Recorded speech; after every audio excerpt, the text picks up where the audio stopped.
The Giver, chapter 16. Jonas did not want to go back. He didn't want the memories, didn't want the honor, didn't want the wisdom, didn't want the pain. He wanted his childhood again. His scraped knees in ball games. He sat in the dwelling alone, watching through the window, seeing children at play, citizens bicycling home from uneventful days at work, ordinary lives free of anguish because he had been selected, as others before him had, to bear their burden. But the choice was not his. He returned each day to the annex room. The Giver was gentle with him for many days following the terrible shared memory of war. There are so many good memories, the Giver reminded Jonas. And it was true. By now, Jonas had experienced countless bits of happiness, things he had never known of before. He had seen a birthday party with one child singled out and celebrated on his day, so that now he understood the joy of being an individual, special and unique and proud. He had visited museums and seen paintings filled with all the colors he knew now recognized the name. In one ecstatic memory, he had ridden a gleaming brown horse across a field that smelled of damp grass and had dismounted beside a small stream from which both he and the horse drank cold, clear water. Now he understood about animals. And in the moment that the horse turned from the stream and nudged Jonah's shoulders affectionately with its head, he perceived the bonds between animal and human. He had walked through the woods, he had sat at night beside a campfire, although he had through the memories learned about the pain of loss and loneliness. Now he gained too an understanding of solitude and its joy. What is your favorite? Jonas asked the Giver. You don't have to give it away yet. He added quickly. Just tell me about it, so I can look forward to it because I'll have to receive it when your job is done. The Giver smiled. Lie down. I'm happy to give it to you.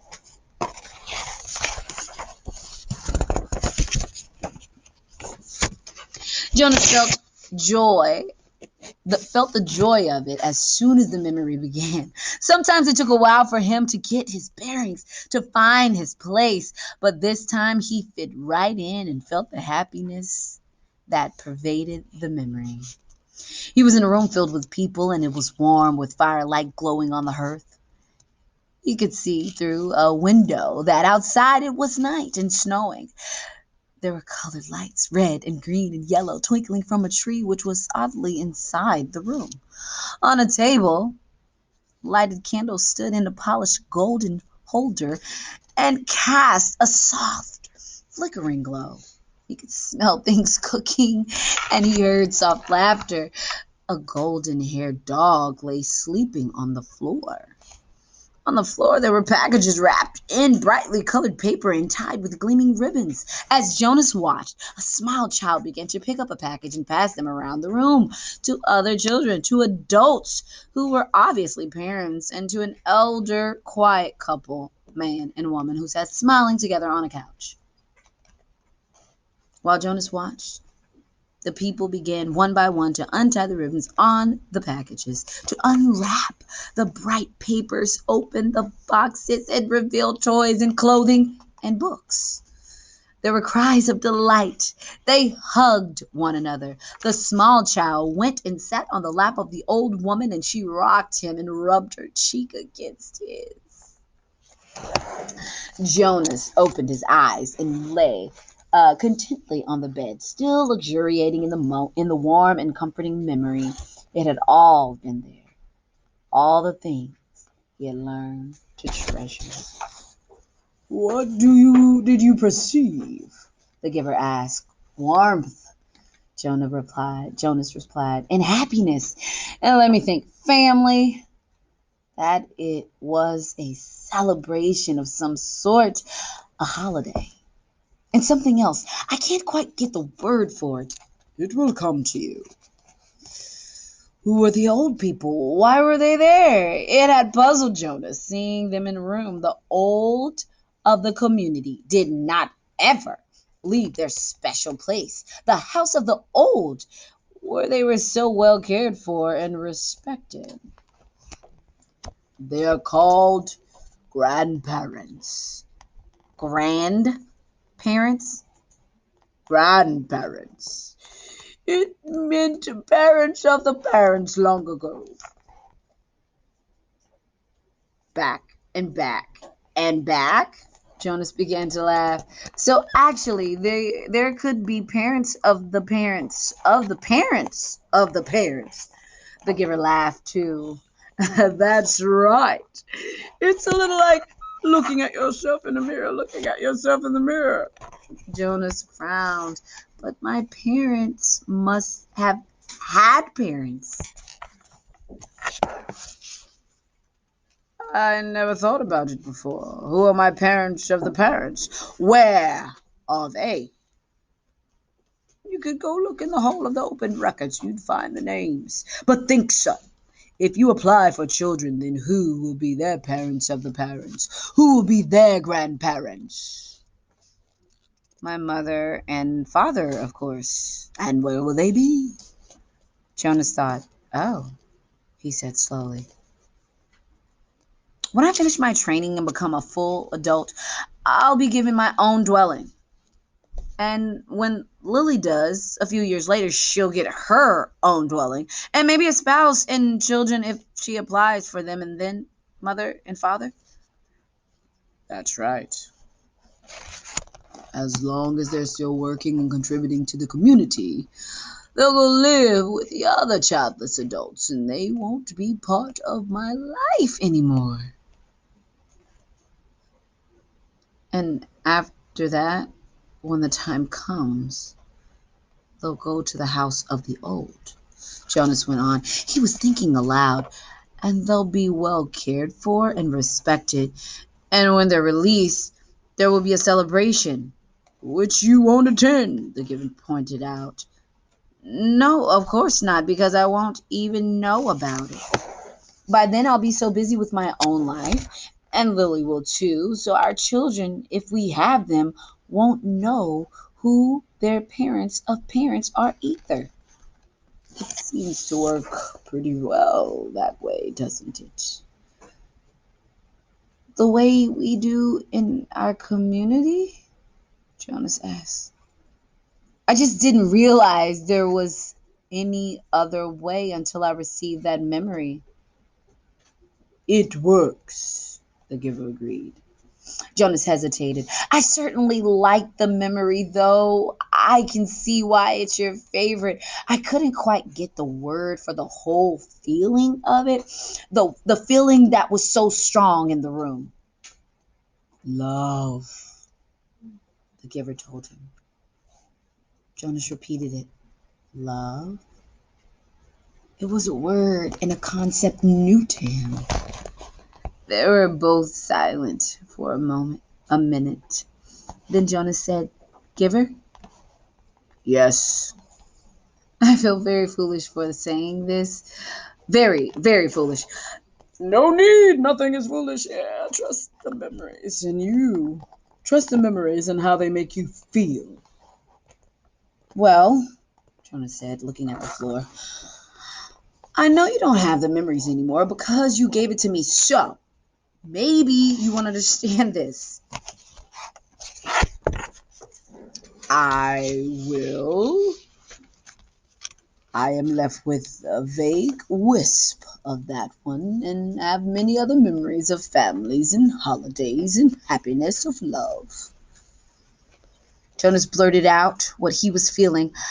I was thinking that, well, I can see that it wasn't a very practical way to live with the old right there in the same place where maybe they wouldn't be well taken care of the way they are now, and that we have a better arranged way of doing things. But anyway, I was feeling. Actually, that it was kind of nice then, and that I wish we could be that way, and that you could be my grandparent. The family in the memory seemed a little more, he faltered, not able to find the words he wanted. A little bit more complete, the giver suggested. Jonas nodded. I like the feeling of love, he confessed. He glanced nervously at the speaker on the wall, reassuring himself that no one was listening. I wish we still had that, he whispered. Of course, he added quickly, I do understand that it wouldn't work very well, and that it's much better to be organized the way we are now. I can see that it was a dangerous way to live. What do you mean? Jonas hesitated. He wasn't certain, really, what he had meant. He could feel that there was a risk involved, though he wasn't sure how. Well, he said finally, grasping for an explanation. They had fire right there in the room. There was a fire burning in the fireplace. There were candles on the table. I certainly see why those things were outlawed. Still, he said slowly, almost to himself, I did like the light they made and the warmth. Father? Mother? Jonas asked tentatively after the evening meal. So I just wanted to point out that when you see these like asterisk stars, I think it's going to a different scene. And they didn't show Jonas riding on his bike this time. He just was at the house. Okay? Father, mother, Jonas asked tentatively after evening meal. I have a question I wanted to ask you. What is it, Jonas? His father asked. He made himself say the words, though he felt flushed with embarrassment. He had rehearsed them in his mind all the way home from the annex. Do you love me? There was an awkward silence for a moment. Then father gave a little chuckle. Jonas, you of all people. Precision of language, please. What do you mean? Jonas asked. Amusement was not at all what he anticipated. Your father means that you've used a very generalized word. So meaningless that it's become almost obsolete. His mother explained carefully. Jonas stared at them. Meaningless? He had never before felt anything as meaningful as the memory. And of course, our community can't function smoothly if people don't use precise language. You could ask, do you enjoy me? The answer is yes, his mother said. Or, his father suggested, do you take pride in my accomplishments? And the answer is wholeheartedly yes. Do you understand why it's inappropriate to use the word like love? Mother asked. Jonas nodded. Yes, thank you, I do, he replied slowly. It was his first lie to his parents. What does that mean? New scene? Gabriel, Jonas whispered that night to the new child. The crib was in his room again. After Gabe had slept soundly in Jonas's room for 4 nights, his parents had pronounced the experiment a success, and Jonas as a hero. Gabriel was growing rapidly, now crawling and giggling across the room and pulling himself up to stand. He could be upgraded in the nurturing center, Father said happily now that he slept. He could be officially named and given to his family in December, which was only 2 months away. But when he was taken away, he stopped sleeping again and cried in the night.